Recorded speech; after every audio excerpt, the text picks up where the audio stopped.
Welcome back, ladies and gentlemen, to the final part of Halo Reach, the end game. Yes, the end game, which is okay. Cool. I like waking up to 7 minutes of Halo. Yeah. Today. Yay. All I need to know is, did we lose them? I think we both know the answer to that.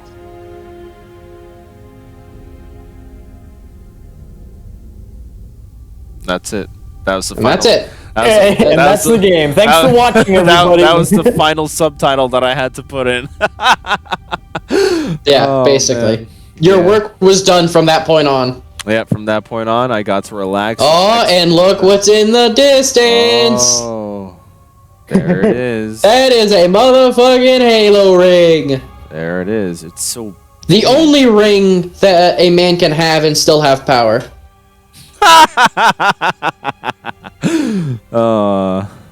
Alrighty then. Yep, that's a Halo. Married jokes. Alright. Even though none of us are married. Yeah. Well, Yes, the I last understand. message Bungie ever made to the fans. Damn. Oh, we'll see you, Starside. Because this was the last one Bungie ever made. Yeah. Wow, I get it. And goddamn did they go out on a bang, I'll tell them that much. Yeah, this is a really great game. Oh yeah, it's amazing. Yeah, I can see, like, or at least for me, because I'm not a huge fan of this genre per se, but I Yeah. can see the strong points are definitely with its story and its lore, which I can now understand why fans say it's the strongest point of Halo. Yeah. Current Yeah. objective, survive. That's where You that can't- comes from. Nice. Yeah, you Yeah. can't do that. Yeah. So it's practically just surviving and fighting until you're dead. Yeah, this is basically just an endless level that just keeps going until the game eventually, until you eventually just die. Gotcha. Well, and you'll notice when you're close because your helmet in first person is cracked. Yeah. Gotcha. Oh, that's fun. Okay. Yeah.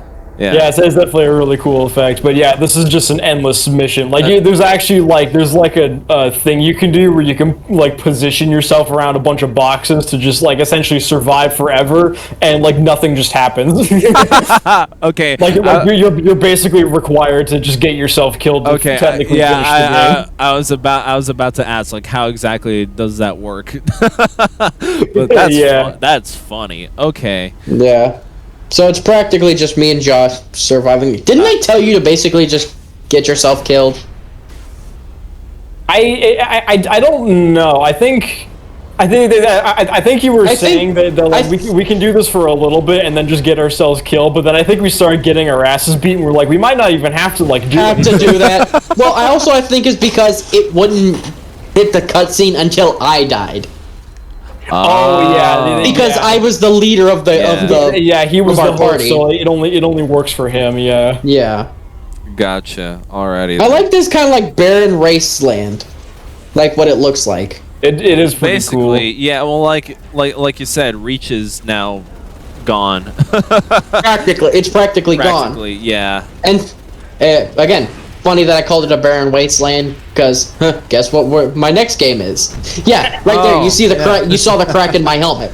Gotcha. I see. Yeah. Well, it's nice. Yeah, when you no, get a little further. it got unnecessarily difficult right here. Yeah, it got really difficult. Like all of a sudden, I was like, what the fuck? We're like, we might not even have to die on purpose. So we're just gonna die anyway. Yeah, I literally was just like, we might not even have to die on purpose. I might die from running out of ammo and getting fucked over. Well, I figured that the game would program itself to like make it unfairly difficult. Yeah. So Josh died. Part. I mean, I think it also doesn't really help that we're doing multiplayer. I think the difficulty gets scaled with more players. But you can see the cracks in my helmet right there. There we go. Yep. That means you're. Bro, I legit was getting surrounded here. Yeah. I was like, fuck it. I had to retreat, actually. Come on, Cameron. You can do it. You can do it. Oh, man. Personally, I can't wait till we get to Halo 2, because Halo 2 has probably one of my favorite songs made for this game. Huh. It's the, Oh crap! It was a song by Breaking Benjamin that was made specifically for the game. Copyrighted one. Oh, the The copyrighted one that I actually like. Here we go. Man. Oh, well, there it is.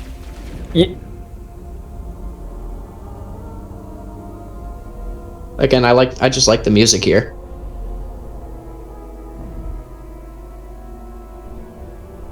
To be fair, he put up a better fight than Emil.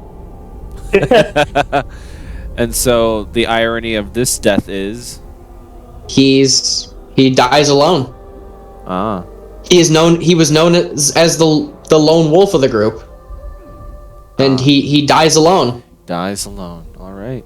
And there's your helmet. Yep. Just like it saw in the beginning of the game. I think another one of the ideas I had when I was gonna be editing this and stuff, like with my perspective, I think I would have done an edit where it was like my helmet was also there. Yeah. Oh, that's funny. Yeah. Was ruthless, efficient, You know, it'd be really funny though fast enough. if this story had gone a different way, and that helmet right there was the all famous green helmet that we all know and love. Someone just picks it up and becomes the Master Chief. Well, so funny. I've learned this right here with these ships coming back. Yeah. Your body, This is like armor, I don't remember how long, to glass. but this was not long after the destruction of Reach did settlers come back That you gave to us. because the Covenant just left We can read. after. Yeah, pretty much. Oh yeah, here here's where I showed the clip from when he died.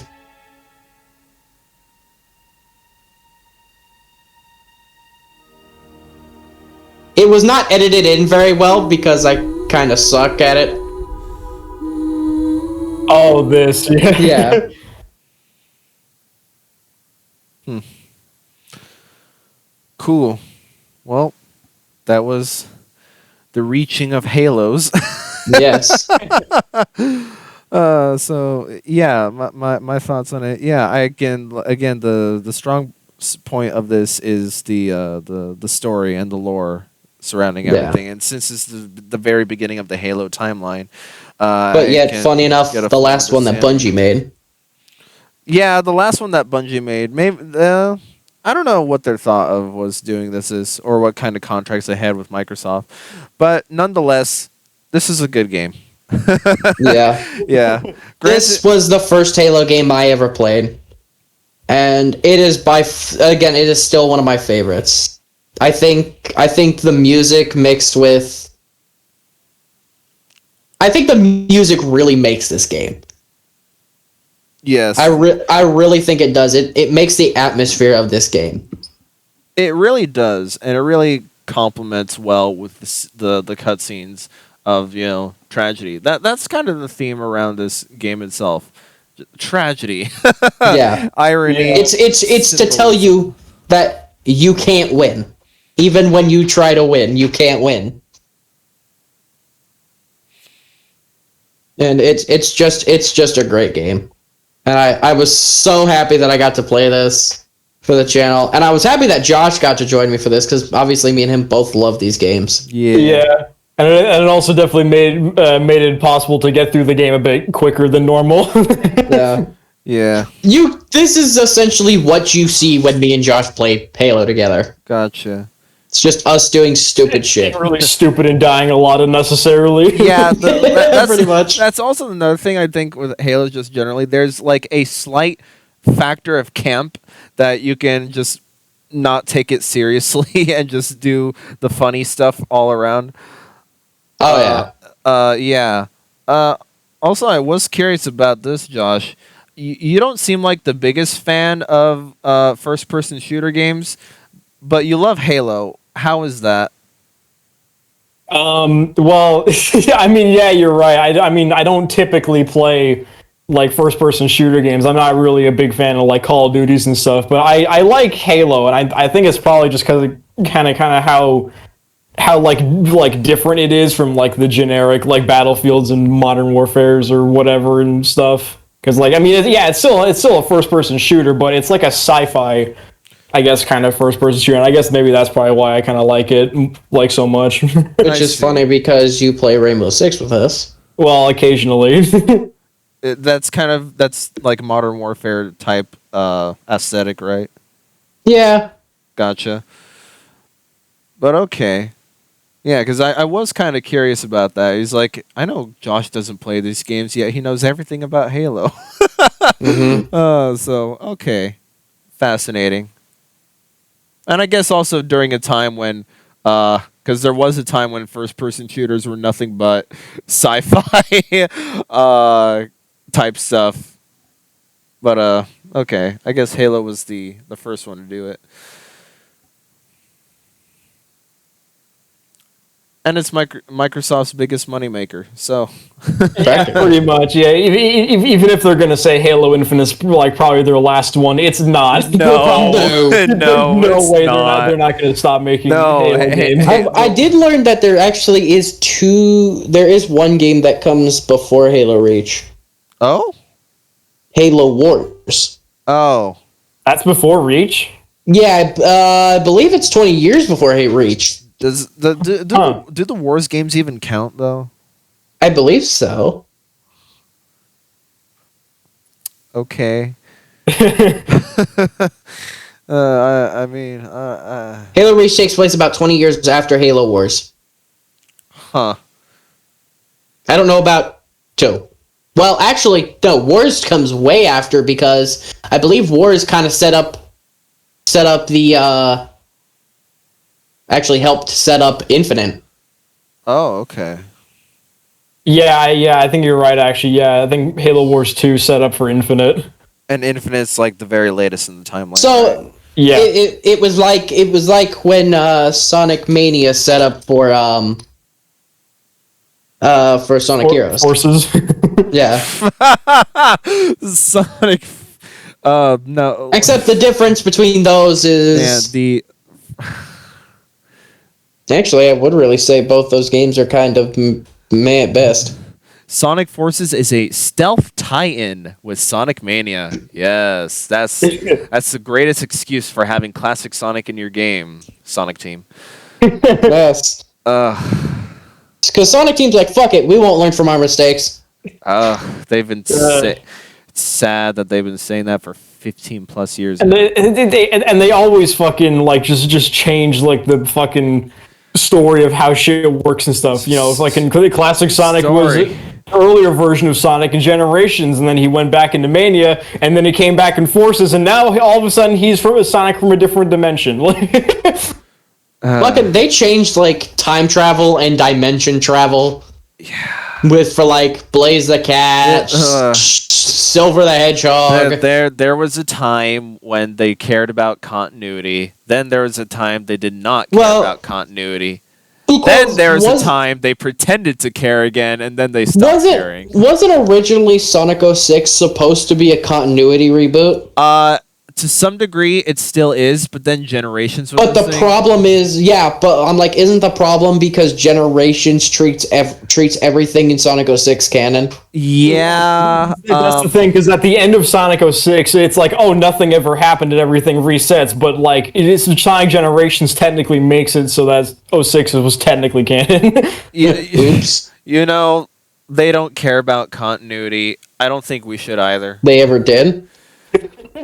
I think that's why they rebooted it in the first place. Because like in both Sonic Heroes and Shadow, which were pre-reboot games, they acknowledged that the classic series and the adventure games happened in their dialogue. The 06 rebooted all that, so none of it ever happened. But then Generations, Generations doesn't really have a story. Yeah. I don't care. Basically, Sonic Team saying they care about continuity is like is practically like EA saying they care about their fans. So, like a slight tangent about this. The reason why Sonic was doomed to fail from the beginning was so This is why Mario is superior. So I've always described Sonic in terms of everything of like it's the opposite of Mario from like concept to gameplay and stuff like that. Eventually, it took itself too literally and became the opposite of Mario, which is bad. Because Mario, good games. Sonic became bad games. Yeah, like, I literally in the last 10 years cannot think of a bad Mario And then after game. Generations, Sonic copied Mario Galaxy. So Yeah, I literally in the last 10 years cannot think of a bad Mario game. No, I can't. Because they don't exist. Yeah, exactly. They exist. They probably exist. very few. They probably exist in spin-offs, but that's kind of like the territory. But I'm merely talking about like mainstream. Yeah, the games. main games. Yeah, I no. Like I don't know of a bad mainstream Mario game. Not even Sunshine, which I bash on a lot. But No, it's even still Sunshine is fun in its own right. in its own right. Yeah. It's just if you try to go for everything, then it doesn't become fun. But if you're just playing the game on its own, then it's great. Sonic. One of my favorites is still Mario Galaxy to this day. Yeah. The thing is, And I really want to do that game for the channel sometime. cool. Because I played 5 years from now. I've played Galaxy 1 way too many times in my life that I've become sickened of the game. So cool. I'll do it. I love that game. Cool. So yeah. You know, Sega was never a good company. They just happened to produce great games every now and then, especially in the Genesis era. Yeah, they make good games every decade. Meanwhile, Nintendo's doing it a lot. A lot. Sonic Teams is not a good developer. Yeah. Does anyone want to see my axe? Your axe? Yeah, I have an axe in my hand right now. Oh, sure.